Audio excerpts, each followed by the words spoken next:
settle in, turn down the lights, and if you'd like to hear more true horror every week, tap the like button and leave a comment. Now, let's begin.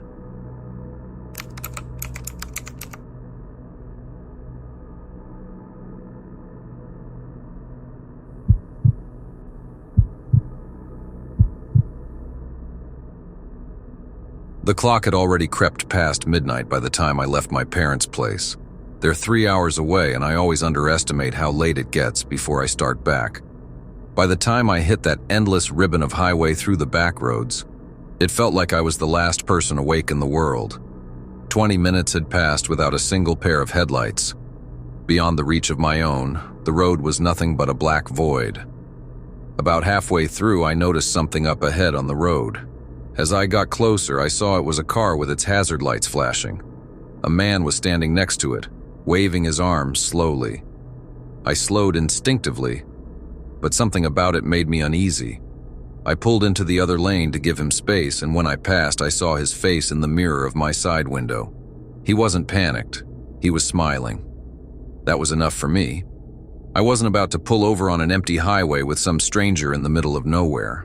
I pressed down on the gas and kept going, telling myself I'd call highway patrol when I had service again. For a while, I felt guilty. What if he really was stranded and I had just left him there? But after about 10 minutes of silence, I forgot about it and focused on just getting home. That's when I saw something up ahead that made my stomach drop.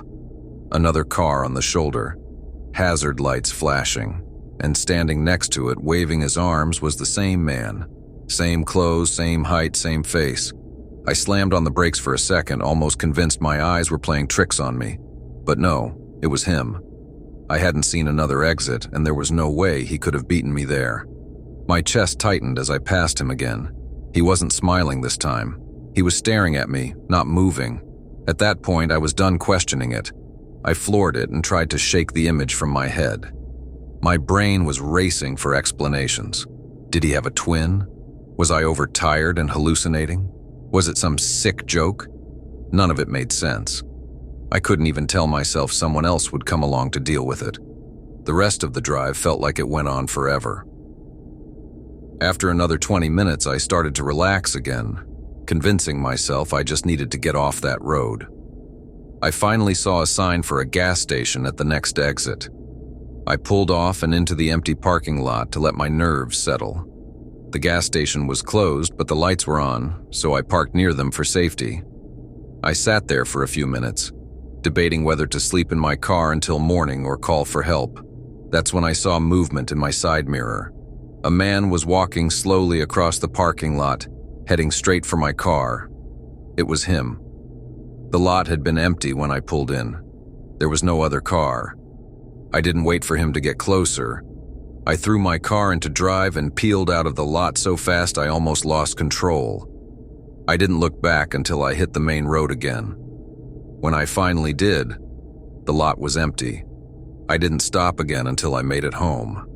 Even then, I sat in my car in my driveway for a long time, staring at my mirrors, expecting to see him standing there. But I never saw him again.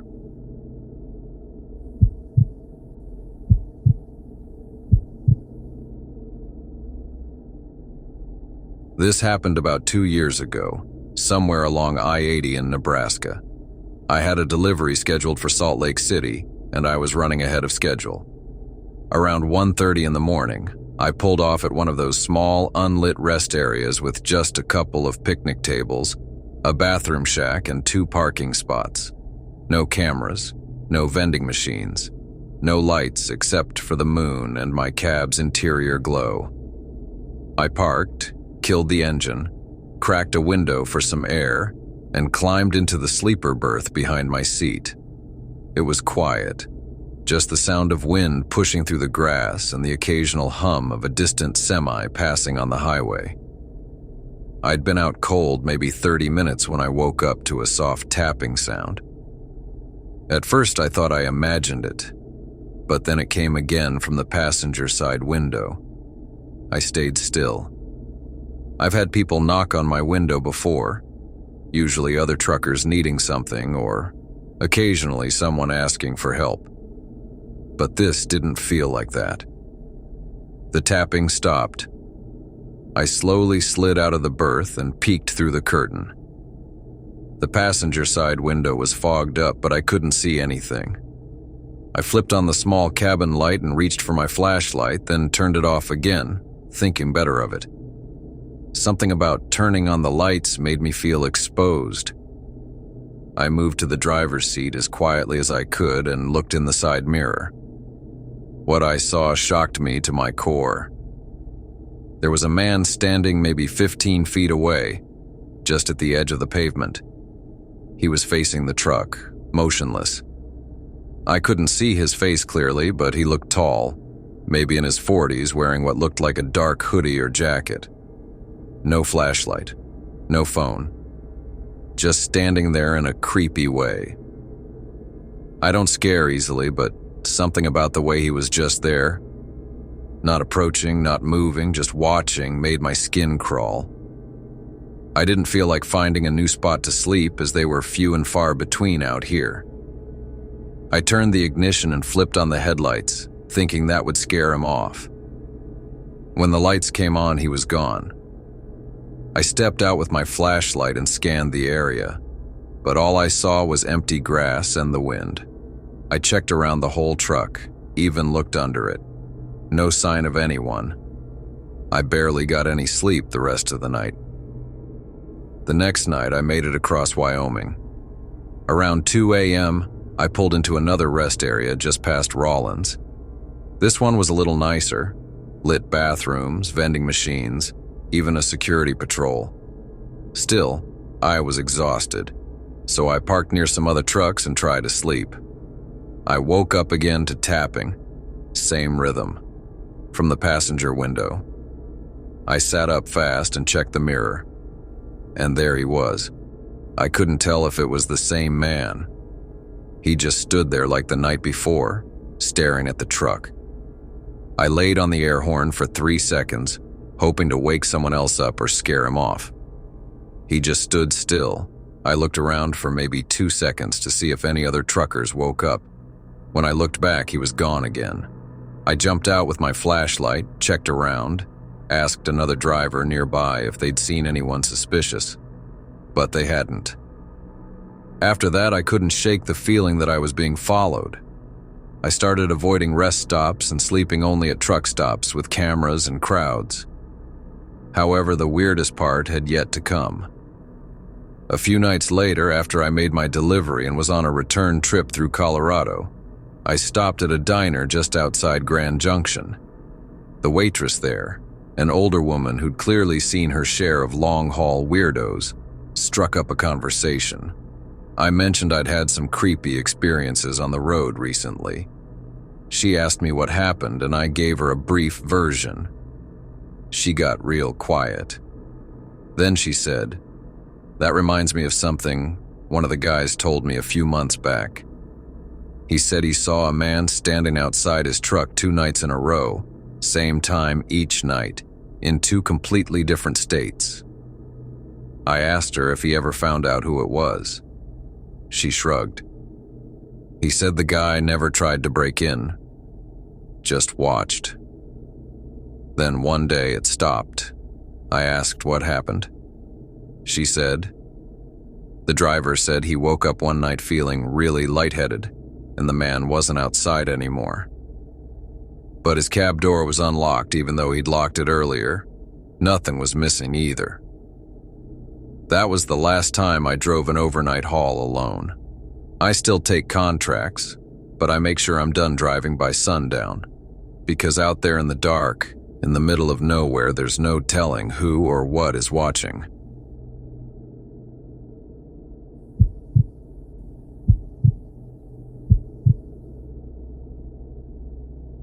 It was a Friday night, and I had stayed late after school to work on a project in the art room. Normally, the janitor comes around and checks the rooms, and I just pack up and leave. That day, though, I got caught up in some sketching and lost track of time. By the time I looked up, the hallways were empty and my phone said it was just past 8:30. I grabbed my bag and started heading toward the front doors, but they were locked. I figured it was just a mistake and that the janitor would come back around soon to let me out. I walked back to the office side of the building to see if anyone was there, but no one was. I tried the side doors. Locked. Every exit I checked was the same. The school was completely shut down and I was stuck inside. I called my parents, but the signal inside the building was weak. I ended up deciding to just walk the halls until someone came by. I figured if I kept moving, I'd eventually run into a teacher or the janitor. The first few minutes were fine. I passed the gym, the cafeteria, the library, completely empty, everything normal but unnervingly quiet. But then a scream broke the silence.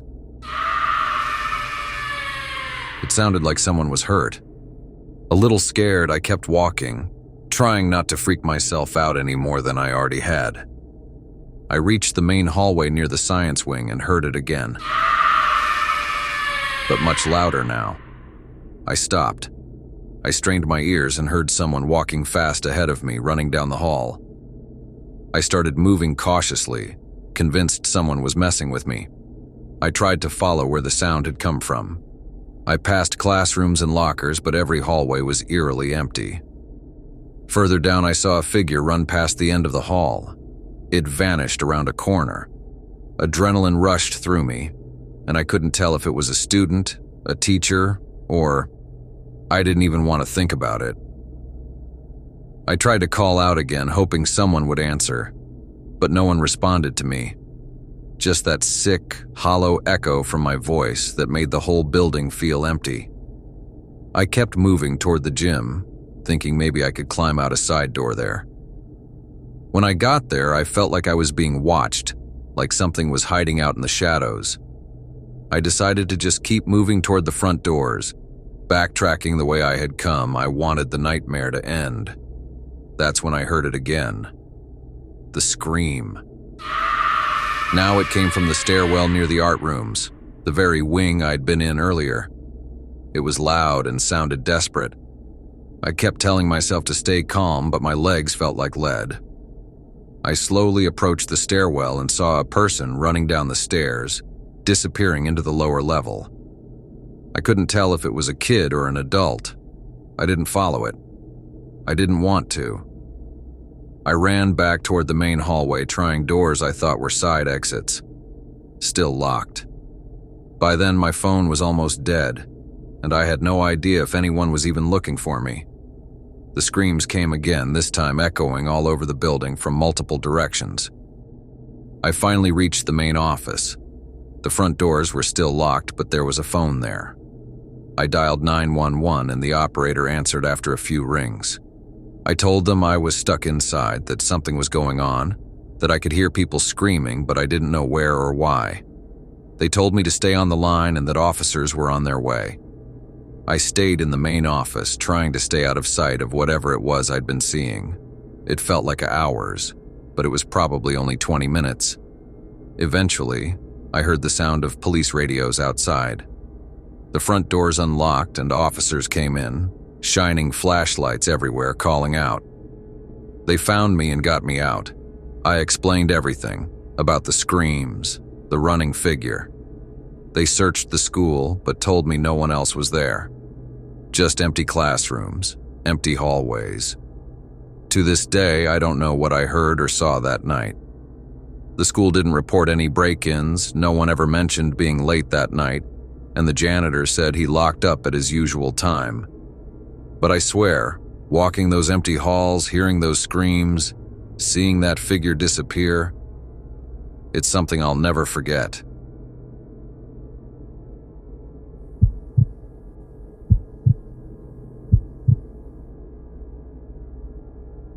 When my cousin asked me to house sit for him and his wife while they went on vacation, I didn't hesitate. I'd grown up visiting their property in northern Arizona, a few acres of open land surrounded by mesquite trees and wire fencing. It was far enough from town that you could see every star in the sky. All I had to do was feed their dog, make sure the generator didn't fail, and keep an eye on things. The first couple of days were uneventful. Their dog, Rusty, a big red shepherd mix, followed me everywhere. We'd go out during the day so he could run the fence line while I walked with a thermos of coffee. By the third night, I was starting to enjoy the silence. It was colder than I expected for late autumn, but the quiet out there had a kind of vibe to it. No traffic or neighbors, just the hum of the generator and the occasional coyote yip in the distance. However, things soon took a wrong turn. It was midnight. Rusty perked up from where he was lying near the door. His ears were twitching. I muted the TV and listened. From somewhere out in the dark field came a voice. It was really faint. It called Rusty's name. I thought I was imagining it. The sound was so far off it could have been anything. I looked out the windows, but I couldn't see anything. I decided I was being paranoid and that it probably was a coyote. But the next night, it happened again. I'd just taken him outside to let him run before bed. The moon was half hidden behind clouds. Rusty froze halfway across the yard, staring toward the fence line that bordered the open field. Then I heard it again. Someone calling, "Rusty, come here." It was my voice. Not similar. Exactly mine. The same tone, the same rhythm I used when I called him in. I remember standing there, my breath catching in my throat, not believing what I was hearing. Rusty looked from me to the field, whining softly. I called his name again, and the voice out there repeated it back. I yelled at Rusty to come back inside, and then I locked the door, even though I knew it wouldn't make much difference if someone wanted to break in. By the fourth night, I was on edge. The voice hadn't come back the previous evening, and I'd almost convinced myself I'd hallucinated it. But sometime after midnight, Rusty started growling while staring at the sliding glass door that looked out over the back field. I turned off the TV and listened. "Rusty." The word was soft, drawn out. I grabbed a flashlight and stepped to the window. The beam almost couldn't reach the far edge of the yard, but for a second, I thought I saw something move between the mesquite trees. Rusty's fur stood up and he backed away from the door. The voice called again, but now it wasn't saying the dog's name. It was repeating mine, over and over. Each time it sounded less human, like the mouth making the sound didn't quite understand how to form the words. I remember whispering to myself that I wasn't going outside, not for anything. Instead, I killed the lights, turned off the flashlight, and crouched by the window. The night was dead silent except for my heartbeat. From the darkness, I heard footsteps in the dry grass. They were slow but coming closer. Rusty whimpered. He pressed himself against my leg. After a while, everything went quiet. I stayed there for a long time before finally pulling the curtain shut. I couldn't sleep after that. The next day, I drove into town to pick up more dog food and tried to bring it up casually to the cashier, asking if anyone around had been having problems with trespassers. She gave me a look and said, "You're out near the ridge, right?" Lot of weird stories out that way. Best to stay inside after dark.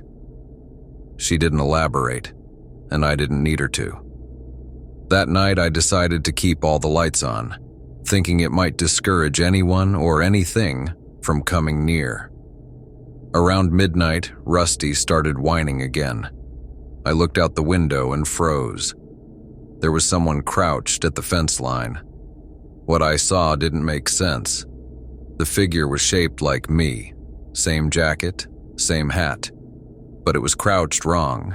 Its knees bent outward and its arms were unnaturally long. It didn't react to the light hitting its face. I watched its mouth move as it whispered, "Come here, Rusty." I dropped the flashlight and stumbled backward. I told Rusty to stop. I was panicking. I looked again. The figure was gone. I sat awake until dawn, gripping a kitchen knife like it would make a difference. As soon as the sun came up, I packed my things and called my cousin. Told him something had been prowling around the property. He laughed it off, said coyotes sometimes made sounds that freaked people out. I tried to explain it to him, but he didn't seem to believe me. I left the keys under the mat and drove back to the city with Rusty before noon. I wasn't going to spend another night in that house.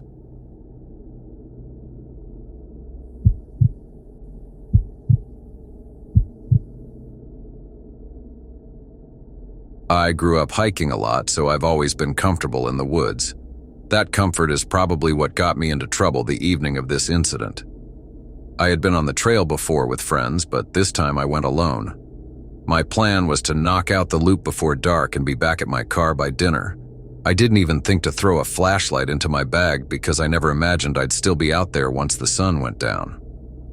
The first couple of hours were fine. At some point, though, I realized I had lost the main trail. It started as a hunch. Things just didn't look like how I remembered them. The dirt path under my feet narrowed until it looked more like a deer track. When I stopped to check the GPS on my phone, I saw I had no service. That wasn't surprising in this part of the state, but it was enough to make me feel uneasy. I turned around to head back the way I came, only to find that everything looked identical. The trees, the rocks, the slope of the ground, it was all a mirror of itself in every direction. I picked the path I thought was right and pushed forward, but after another 20 minutes I knew I was completely lost. By then, the sunlight was fading fast. The woods get dark earlier than you expect because of how thick the canopy is. By the time the sun actually sets, you're already standing in shadows so heavy you can barely see your shoes. I kept moving, but every step made me more anxious. I had no flashlight, no signal, and my phone battery was almost half gone. That's when I saw something that still creeps me out to this day. First, I thought my eyes were playing tricks on me, but there, maybe 50 yards ahead, a flashlight beam lit through the trees. It bobbed and swayed like someone walking. Relief hit me so fast I actually shouted before I could think. "Hey, I'm over here." The light paused. Then a man's voice called back, rough but clear. "Follow me. I know the way out." How did he know I was lost? I didn't have time to question it. The beam shifted as the man turned and started walking away from me. I picked up my pace, practically jogging to catch up. But something felt strange. No matter how fast I moved, the light never seemed to get closer. It was always just out of reach, hovering between the trunks like a lure. I yelled again, asking him to wait up, but he didn't answer. He just kept walking, the flashlight swinging back and forth in front of him. My chest tightened, but I kept going. At that point, following him felt like the only option.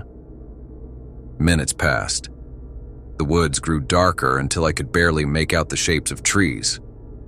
The only thing I could see was that moving glow ahead. Then, without warning, it blinked out. The sudden darkness was overwhelming. I stood there with my heart pounding, straining my ears. Nothing. Not the crunch of footsteps, not the rustle of leaves, not even the steady rhythm of someone breathing nearby. Just silence. I pulled my phone out and turned on the flashlight. The weak LED barely lit 6 feet in front of me. Beyond that, everything was swallowed in black. The beam was so narrow it felt like I was looking through a tunnel. Every direction outside that cone of light felt alive, like something was waiting for me just beyond what I could see. I started moving again in the direction the man had been leading me. A couple of times I heard branches snap somewhere to the side. My light couldn't reach far enough to show anything. I stopped every time it happened, sweeping the phone flashlight back and forth. The silence that followed each sound was suffocating. I told myself to keep going straight and not panic. If I stopped now, I'd just get turned around even worse.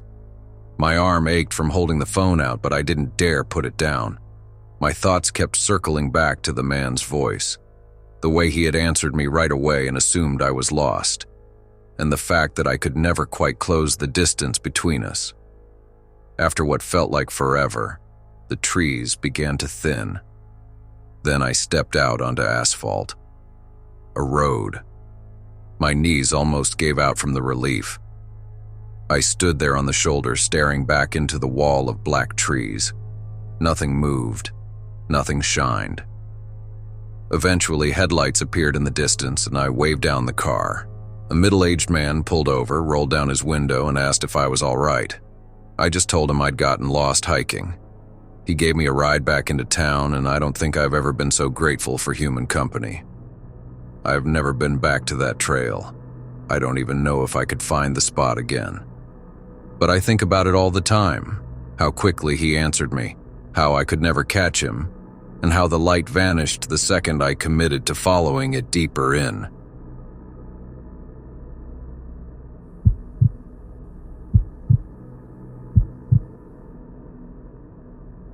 I never thought I'd fall asleep in the school auditorium. I had been staying late to work on a history project during one of those half-hearted lockdown drills, and by the time everything was quiet, I was exhausted. The auditorium was empty except for the faint hum of the old lights and the occasional wind hitting the building. I curled up between two rows of seats, leaning against the edge of the aisle, and dozed off, thinking I'd only rest for a few minutes. When I woke, the first thing I noticed was how dim it was. Not fully dark, just enough light to make everything feel distorted and alien. The stage at the front was a vague silhouette, and the rows of seats stretched back like a tunnel that went on forever. My head was pounding, and my stomach sank when I realized how disoriented I felt. I sat up slowly, trying to remember what time it was or even how long I'd been asleep. I stumbled toward the main stage, dragging my hand along the railing for balance, trying to gather my thoughts. My phone buzzed in my pocket. I pulled it out and nearly dropped it when I saw the time. 7 p.m. Messages had been piling up. A string of texts from my friends, a message from my mom asking where I was. My heart sank. I typed a quick reply to my mother, telling her I had fallen asleep at school and that I was heading home. I put my phone down and looked out toward the seats again. But sitting there was a dark figure in one of the seats farthest back, almost at the very end of the auditorium. I couldn't make out any details. No face, no clothing, just an outline of something solid, watching. I shook my head, thinking I was seeing things. I started walking toward the exit door on the near side of the auditorium. When I reached it and tried to push it open, it wouldn't budge. I pressed my palm against the metal handle and yanked as hard as I could, but it was locked from the outside. I looked back at the figure. It was gone. Convinced it was nothing, I moved cautiously to the opposite end of the auditorium, hoping that exit might be unlocked. As I was walking to it, I looked out toward the seats again, the figure back, and it was standing now, in the same seat it had been moments ago. I tried to call out, maybe it was some dude that was messing with me. But whoever it was didn't respond. The auditorium was completely still except for my own words. Both doors were locked, and panic started to take over. I wanted to run to escape, but the layout of the auditorium now seemed alien. The figure remained motionless for a heartbeat before it began to move toward me. Adrenaline kicked in. I turned and ran, weaving between rows of chairs, trying doors at the back. Corners I thought I remembered, but every door was locked. I was trapped, and the figure was moving closer with every step I took. Desperation made me look around wildly for anything I could use.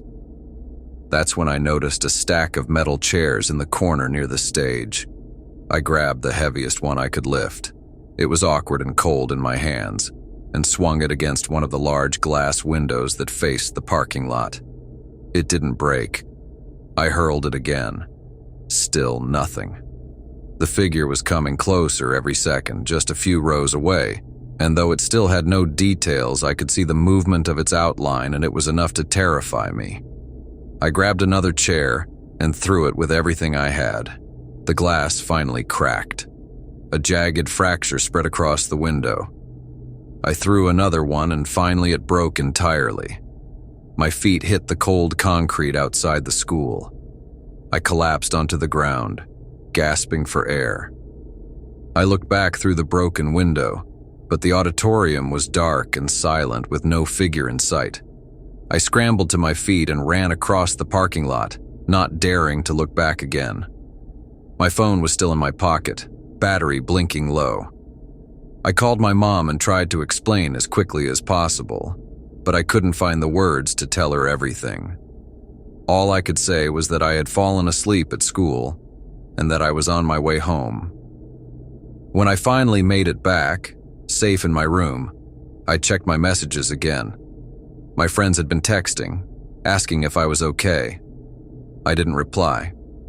I just sat there, staring at the broken windows in my mind's eye, remembering how the figure had moved, closer and closer, until I had no choice but to act. I never went back into that school after hours again. The auditorium was always the same. It looked empty, ordinary, harmless, but I can't shake the image of that dark figure standing at the back of the room watching and waiting. Even in the daylight, I swear sometimes when I pass the school in the evening I can see something move in the window.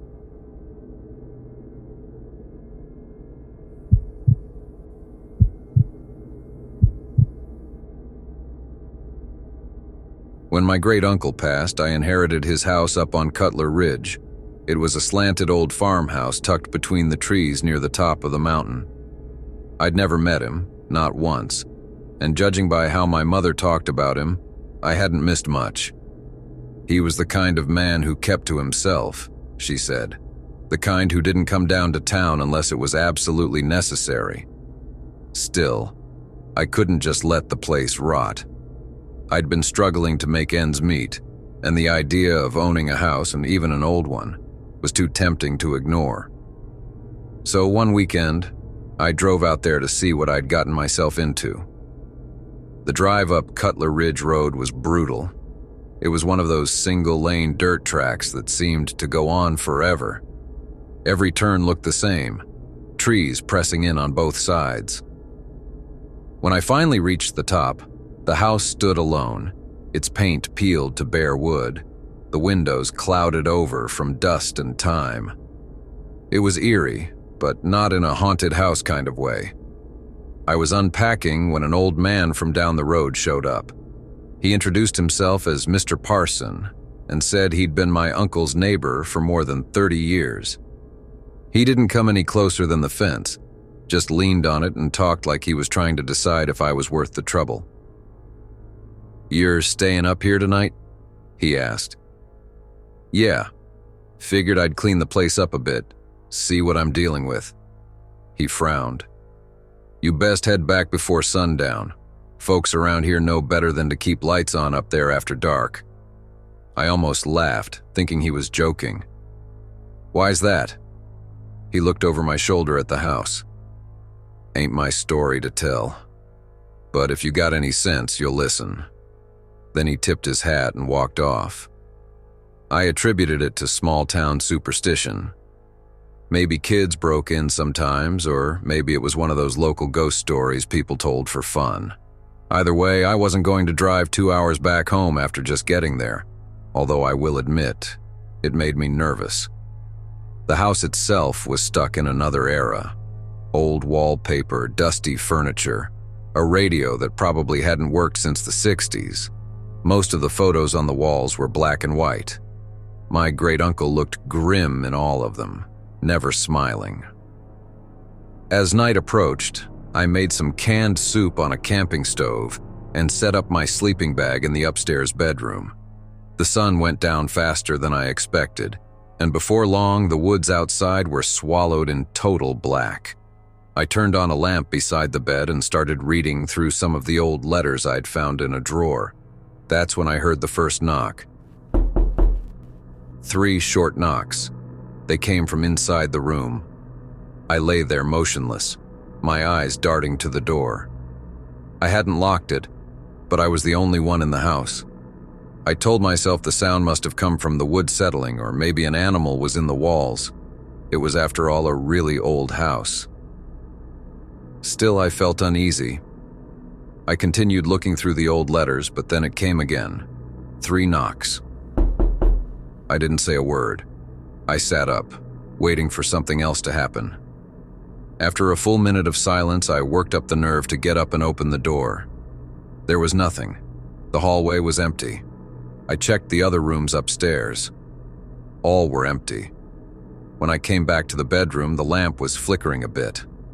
I turned it off and sat in the dark for a while, trying to convince myself it was just nerves, but I couldn't stop thinking about the old man and his warning. Around midnight, I was in bed reading a book when I heard footsteps coming from downstairs. I leaned over to grab my phone, but the screen stayed black. Dead battery, I'd forgotten to charge it. I cursed under my breath and listened. The footsteps reached the bottom of the stairs and stopped. Then, the faintest creak, one step at a time, started coming up. I sat there completely still. I felt paralyzed. Someone was in the house with me. The steps continued, and when the sound reached the top landing, I couldn't take it anymore. I yanked open the bedroom door and aimed my flashlight toward the stairs. It was completely empty. I waited in the doorway, shaking with fear. Everything was quiet. Then I noticed something near the far end of the hall. A door that I was certain had been open earlier was now shut. It was my great-uncle's study. I walked toward it. The floorboards were groaning under my weight. When I got close enough to touch the handle, I noticed a faint humming sound coming from inside.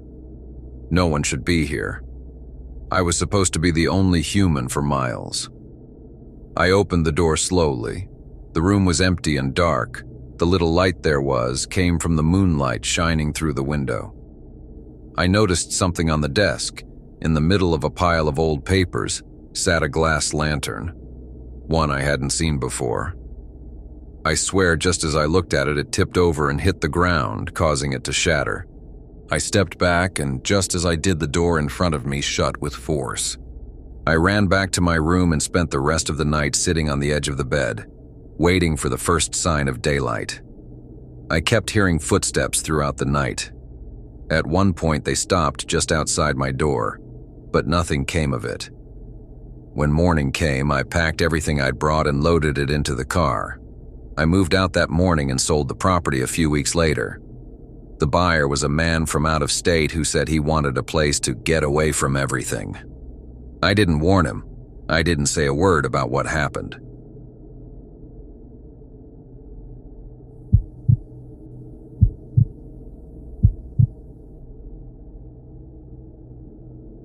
I worked as a 911 dispatcher for a small county in the Midwest for about 5 years.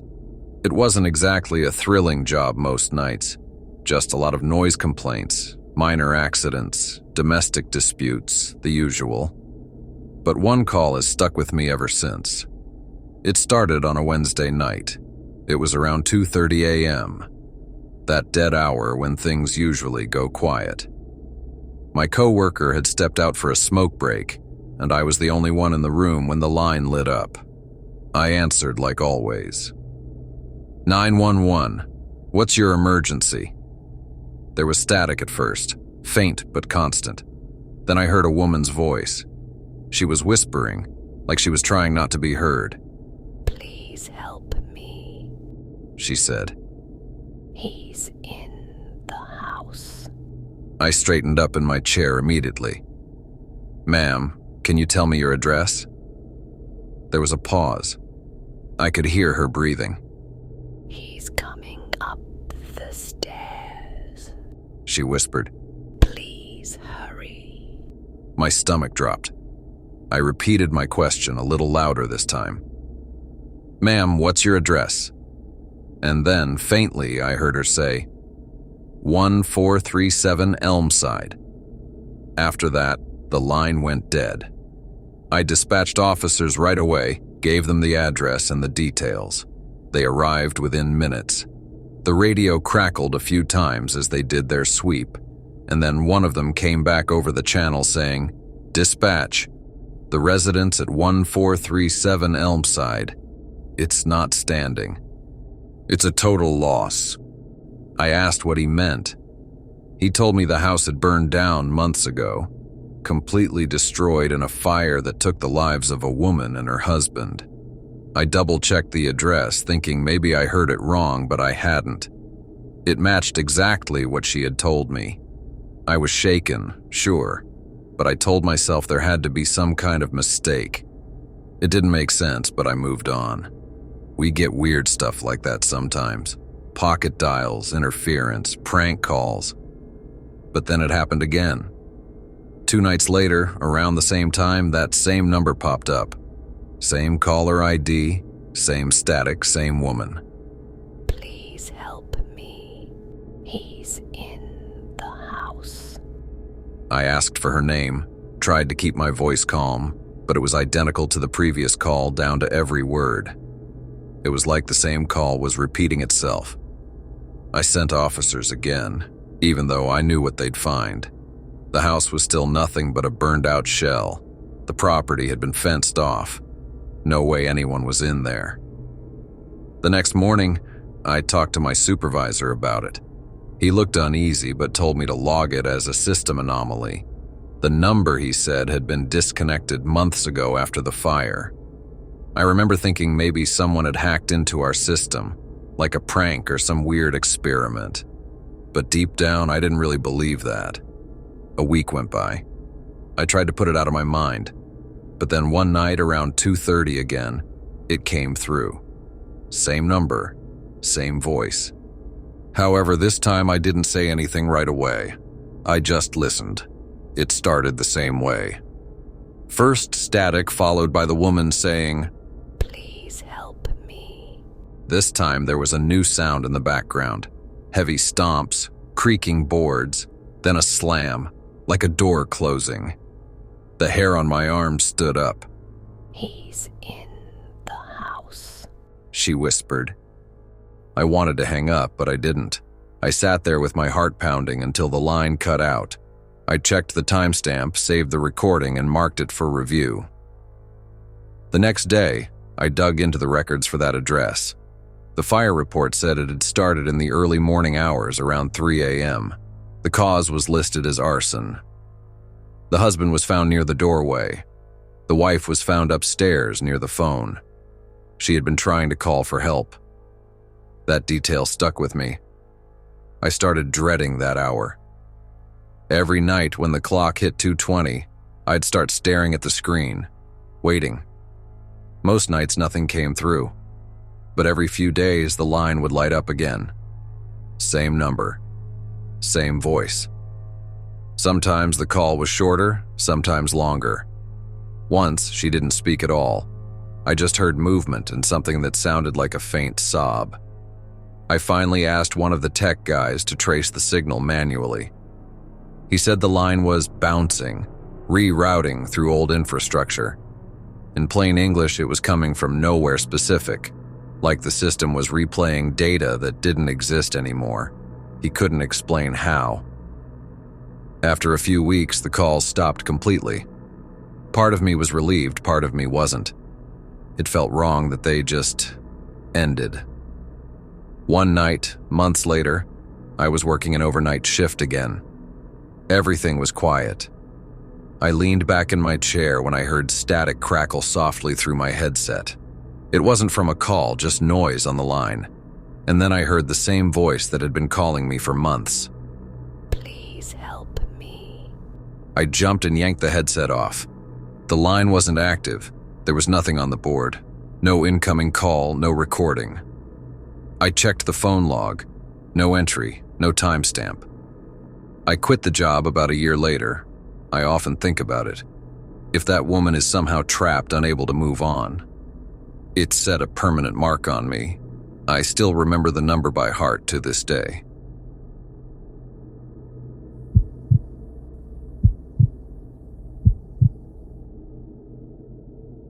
I live alone in a small 2-story house. The basement is unfinished, just concrete walls and a few storage shelves.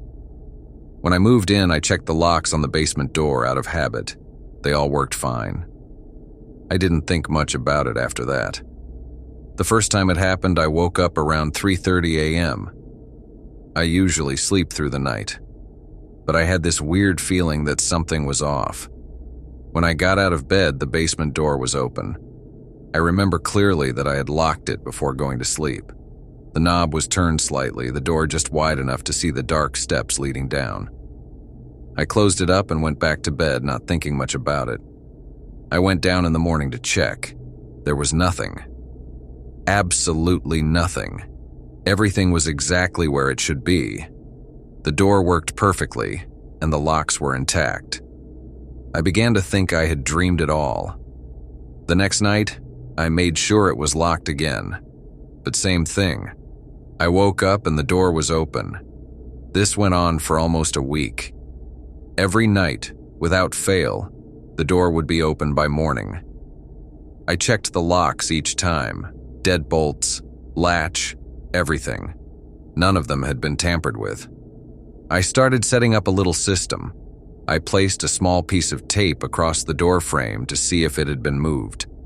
In the morning, the tape was always broken.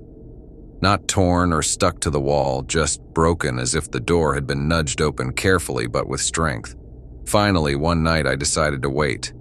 I went to bed later than usual, pretending to sleep, and kept my eyes on the door. I was nervous, but I wanted to see what was happening. Around 1:45 a.m., I heard a faint click, the sound of the latch moving. The door slowly swung open just a little. I held still. The house was quiet. I must have sat there for hours just staring at that basement doorway. Nothing moved. No shadows. No noises. After a while, I started telling myself I was just freaking out over nothing. Maybe the latch was actually loose and the door had swung open on its own. I was dead tired, but I couldn't calm down enough to fall asleep. Then, sometime after 2 a.m., I saw something. At first, I thought it was my eyes playing tricks, like when you stare into the dark too long and think you see movement. But this was different. A shape leaned forward in the doorway, slow. My lamplight didn't reach that far, but I could tell it was tall, solid, darker than the shadows around it. And then it stepped out. I heard it too, bare feet pressing against the wood floor. My chest was pounding so hard I was sure it would give me away. The figure moved so casually, not even looking at me. It just walked past the doorway and headed toward the front of the house, like it lived there. I couldn't move. I just stayed there, listening to the floorboards creak under its weight until everything went silent again. Eventually, I forced myself to move. I grabbed the baseball bat by my dresser and crept into the hall, heart going crazy in my chest. But the hallway was empty. So was the living room, the kitchen. The front door was locked, the windows were locked. Nothing was missing, nothing was disturbed. It was just my house, perfectly still. When I turned back toward the basement, the door was wide open. Just this black yawning hole at the bottom of the stairs. I couldn't make myself go down there. I slammed it shut, latched it, shoved a chair in front of it, and went back to my room. I didn't sleep a second that night. In the morning, everything looked normal. The basement was empty. No sign anyone had ever been there. But I know what I saw. I know what I heard. Someone came up from that basement and walked through my house like they owned it. And the worst part is, I never heard them leave. I put the house up for sale. I can't take much more of this, and whatever poor soul ends up buying it from me, I hope whatever that creature is will leave them alone.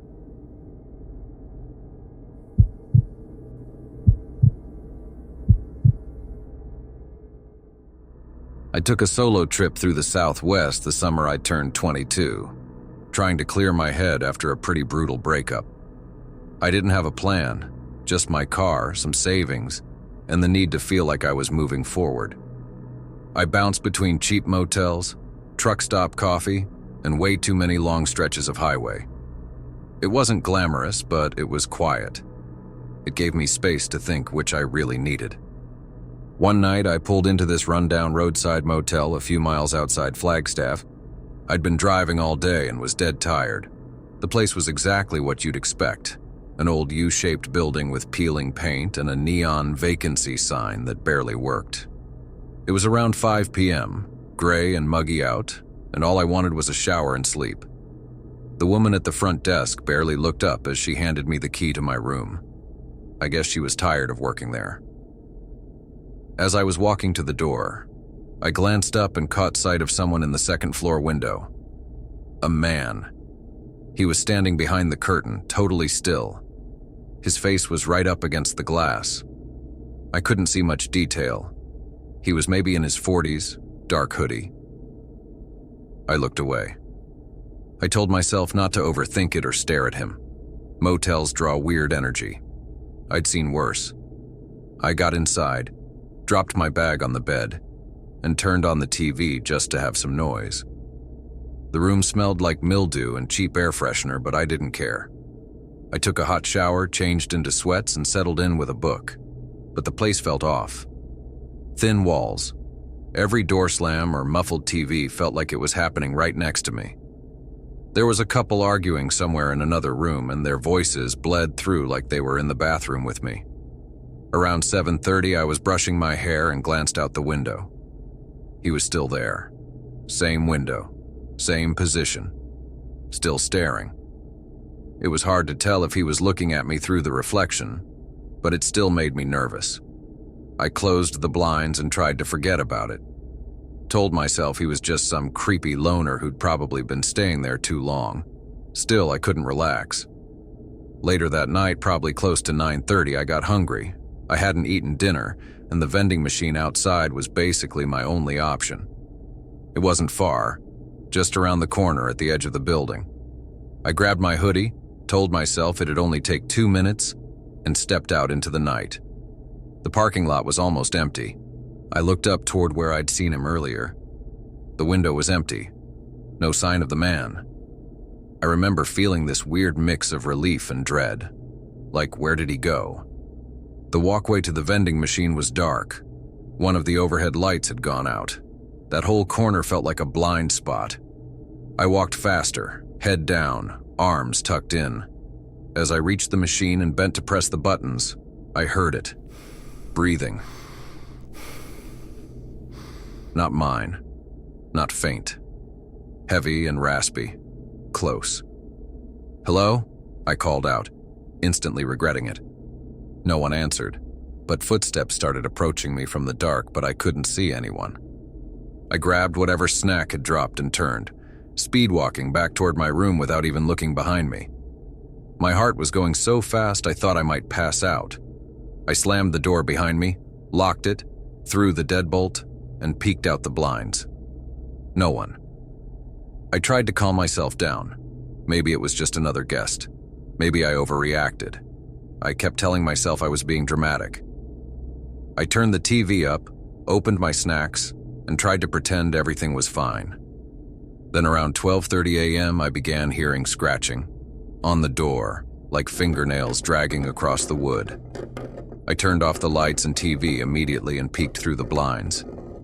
He was there, standing right outside my door, in the rain. Not hiding, not moving. Staring and scratching on my door. His face was clearer now, way too clear. Almost gray. And this smile, like he'd been waiting for this moment all night. Then he spoke. "Open up, young lady." I backed away, grabbed my phone with shaking hands, and called 911. I whispered everything I could to the dispatcher, trying to keep my voice low so the man couldn't hear me. She told me help was already on the way and asked if I had anything to protect myself with. I didn't. I told her I was going to hide. The man started pounding on the door now. Fists hitting the door harder each time. "Pretty lady, open up now," he said. I turned the closet light off and crawled inside, pushing myself behind a couple jackets I'd hung up earlier. Suddenly the door burst open. It got real quiet. Then, footsteps, creaking across the floor. He was in the room. I heard him muttering but couldn't make out the words. Then his shadow moved across the carpet. He looked under the beds, opened drawers. "I know you're in here, pretty lady," he said. Then he walked into the bathroom. For a second, I considered making a run for it, but my legs wouldn't move. I couldn't breathe. I felt frozen. Then I saw his shadow come back. He was standing right outside the closet doors. I shut my eyes. I didn't want to see him open it. And just as I thought he was about to get me, the police arrived. "Police! Show us your hands!" Lights flashed through the window. A flood of footsteps burst through the door. I heard shouting, a struggle, then silence, then cuffs. "You're lucky, young lady. Real lucky." "The things I would have done," the man muttered, just loud enough for me to hear. They dragged him out. One of the officers found me still in the closet, sobbing so hard I could barely speak. My legs gave out as soon as I stood up, and he caught me before I hit the floor. They kept asking if I was hurt. Physically, no. But I wasn't okay. Not even close. I think what scared me the most wasn't the moment he got in. It was how long he waited, watching, knowing I'd have to come out eventually. The patience of someone like that, it haunts me. I haven't stayed in a motel since. I don't think I ever will again.